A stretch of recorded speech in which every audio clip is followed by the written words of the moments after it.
Alright. Patch notes just came out here.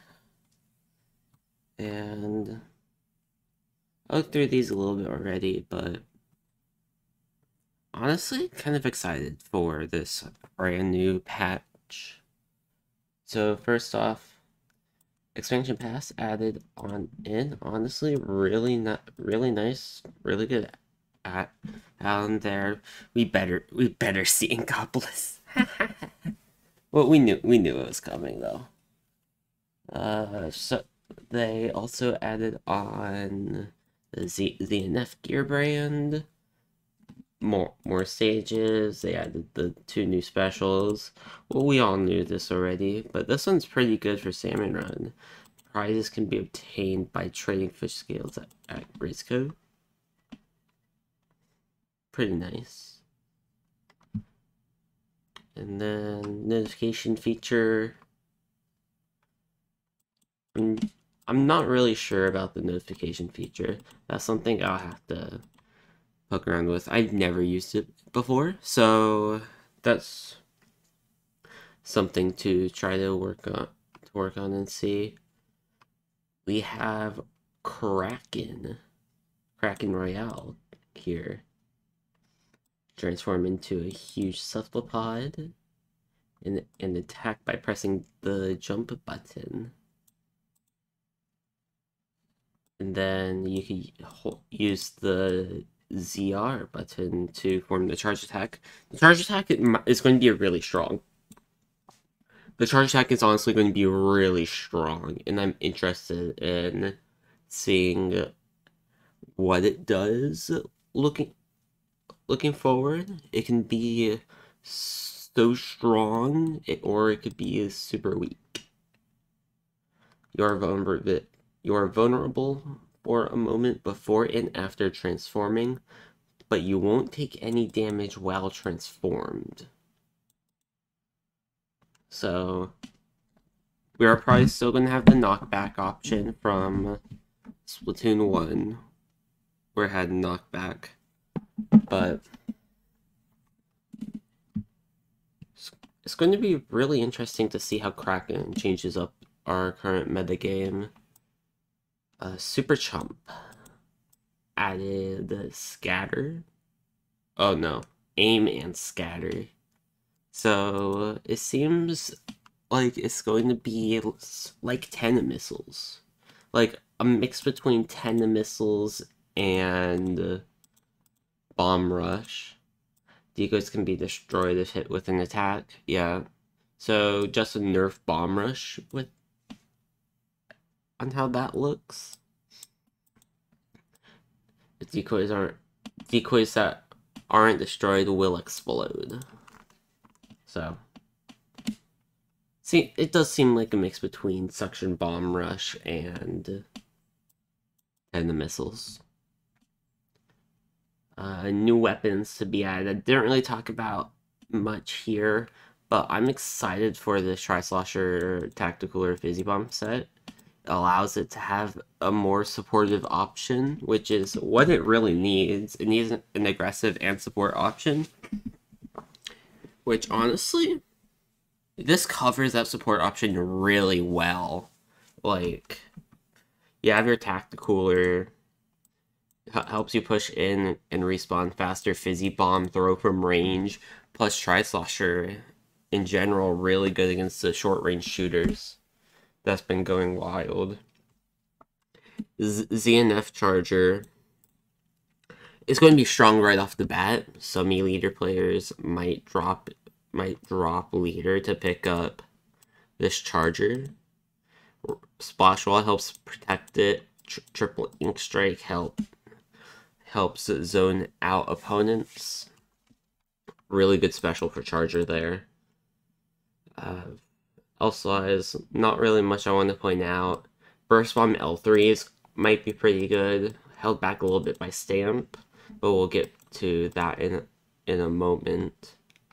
Elsewise, custom Jet Sculpture, Toxic Missing Storm. I'm excited for that. It's going to be really good at zoning out area, especially for Rainmaker. This is a really good Rainmaker and Zones kit right here. Big Swig Roller, it got damage up to objects, does 2 times damage to the HP options, Splash Walls, Brellas. I'm probably going to assume Crab Tank is in this etc. list as well. So that'll be pretty interesting to see there. Burst Bomb got nerfed, taking a little bit longer to throw a single Burst Bomb. And man, honestly, I love that. As an X-Washer player, I love this a little bit more, or it doesn't take longer, but it's a little bit longer to recover ink after throwing a Burst Bomb, which is honestly pretty nice. A little bit more downtime for Burst Bomb weapons. Special weapons. Trizuka deals 20% more to Crab Tank armor. One Trizuka shot does 220 damage. If we multiply that by 20%,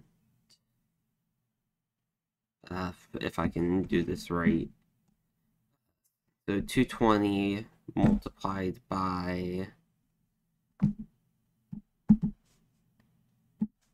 that would be 268 damage,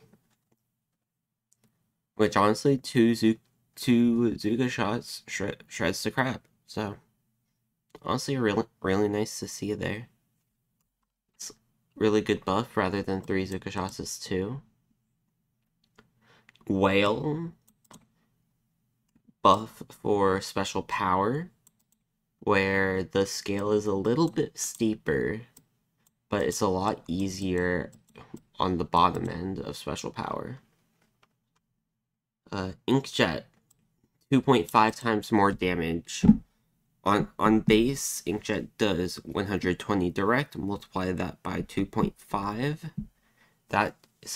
Inkjet does 300 damage per shot to Crab Tank, which is a good chunk when Crab Tank has 500 HP. 2 Inkjet shots are able to shred a Crab Tank now.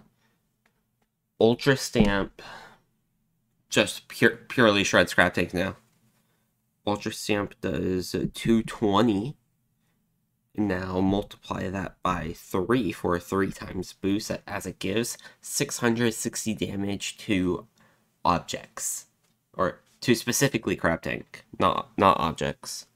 So that's a really huge buff for Hammer. It doesn't help its weaknesses, but it is a really good crab counter now. Inkjet helps it protect itself against crab a little bit better. Zuka might be the main crab counter though, looking forward, but and points for special, all nerfs. Aerospray MG able to get its Reef Slider 10 points faster, and Zap 85 able to get Cooler 10 points faster. Tri-Slosher able to get Inkjet 10 points faster. Ballpoint Splatling able to get Inkjet 10 points faster down to 190. Tri-Stringer able to get its Whale a little bit faster down to 180. We have some terrain changes as well. As of recording right now, I don't think we have those just yet, but we'll get some changes to Eeltail Alley, Hagglefish Market, Mincemeat, Hammerhead, Museum, Mahi, Mako, and Wahoo. And with our really loud specials as well, sound effects are less audible to our teammates only. So Ultra Stamp, Inkjet, and Crab Tank will be a little bit quieter if they're on your team. Salmon Run looking pretty nice right here. adding new boss into the rotation. Upcoming big run event has been added on as well, and Splatfest T changes as well. So they made it a set amount now rather than an increasing amount. So instead of scrubbing after one, it's the same amount to build up each gear ability from the beginning, which honestly is really good for Splatfest. 10x battles will display like how the news shows on the top left of the screen. If you press skip Splatcast when you first log on to the game, it'll show up in the top left corner, and it won't affect anything in game. It'll just be there. Table turf has been added online, really nice. There's a clear all option for lockers. Jukebox has been added into the lobby, and if you are a host for private battles, you can affect what music plays in the room. So that is pretty nice. Looking here in the other changes as well, what the goal was for this patch, to ensure special weapon balance. So instead of nerfing the biggest issue Crab Tank, they buffed a lot of other options instead, and they allowed less repetitive use of sub weapons, which would be burst bomb, constantly throwing burst bombs all the time, and they want to update the game in more of an early state than before. Salmon Run introduced the limited time extravaganza work event with a new King Salmon, and there will be 1 or 2 of these events in this fresh season 2023. You'll need a group to participate in, for at least at this moment, but they may add a solo feature in the future.